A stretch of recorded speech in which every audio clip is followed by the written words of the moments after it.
Today, complaints in SG, a hit and run, and a zombie at UNF. That's all coming up right here on Spinnaker News.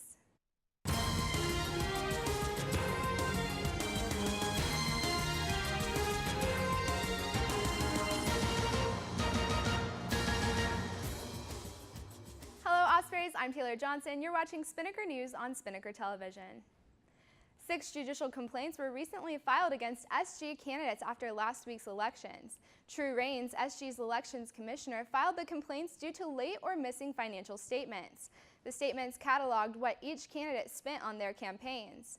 Rains explained why these candidates were still allowed to run. Well, the financial statement is due after the election because up until through the election, you can still be purchasing stuff, you can still be campaigning during the election, so we can't require them to turn that in until after the election is completed and campaigning is done. 4 of these candidates were not elected, meaning that their cases were dropped. The other 2 candidates who had complaints filed against them were elected. The financial statement of Sasha Douglas, one of the elected candidates, was later found, so her case was dropped. Farah Azuz was the only candidate whose judicial complaint was believed to have merit. Her hearing was held on Wednesday, and the Spinnaker is still waiting on comment from Chief Justice Daniel Powers on the decision of the trial. Yesterday morning, a car accident occurred on Kernan Boulevard. A black car fled the scene while the other 2 collided, causing one of the vehicles to flip onto the sidewalk in front of Alumni Hall. Scott Ramos, an FSCJ freshman, said he was driving southbound on Kernan Boulevard in a silver Dodge Avenger. This was when a black car hit him from behind. He swerved and hit the rear end of a silver Lexus SUV in front of him. Ramos flipped multiple times and the Lexus was pushed onto the sidewalk where both vehicles came to a stop. Only minor injuries were reported. Ramos sustained a scrape to his elbow while Sandy Hubrick, the other driver, sustained no injuries. Spinnaker will keep you updated with information from the official police report as soon as it's obtained. Students ran for their lives in the 2nd annual Swoopacalypse 5K Zombie Run on October 30th. The UNF's Department of Health hosted this event where students could enter as a runner or as a zombie. Zombie volunteers chased after the victims or runners to obtain their green tags before making it to the finish line. The race began behind the Student Wellness Complex for both the undead and living runners. The weather feels awesome outside, but to see how long this will last, let's toss it to Diane Colley.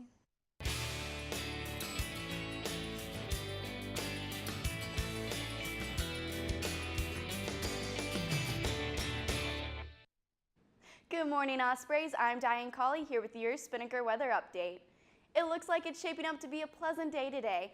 As you can currently see, the sun is already shining bright, with temperatures reaching a high of 67 degrees. Tonight is going to get pretty chilly though, with temperatures as low as 38 degrees. So if you plan on going out tonight, you might want to consider taking a jacket. It also looks like Saturday will be bringing some clouds to campus, transitioning into Sunday with a 70% chance of rain.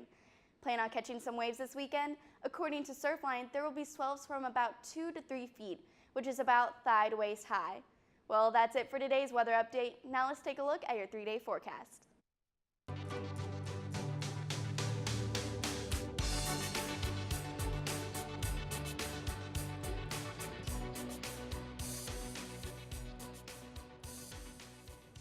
Thanks, Diane. UNF athletics are in action this weekend. For more, here's Alex Gatlin.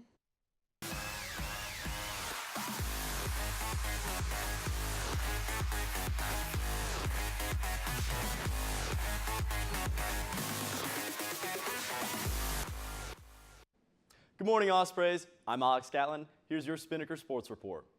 UNF sports are in full throttle this weekend. We start with today's action as the volleyball team hosts Lipscomb at 7 p.m. On Saturday, the women's swim team travels to Bowie's Creek, North Carolina to take on the Bulldogs of North Carolina A&T and the Fighting Camels of Campbell. The volleyball team continues their homestand as they play host to the Norts of Northern Kentucky at 3 p.m. The men's soccer team also plays host to Northern Kentucky at 7 p.m.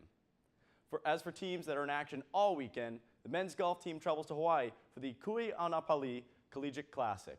The men's tennis team travels to Gainesville for the Florida Invitational, and both the men's and women's tennis teams take part in the Dick Vitale Clay Court Classic. Well, that's it for your Spinnaker report. Back to you, Taylor. Thanks, Alex. Well, that's all the time we have for you today on Spinnaker News. But for more on the stories reported today and other stories, you can check out unfspinnaker.com. You can also like the Spinnaker on Facebook at facebook.com/UNFSpinnaker, and you can follow us on Twitter and Instagram at UNFSpinnaker. For Diane Colley and Alex Gatlin, I'm Taylor Johnson. Have a great day, UNF.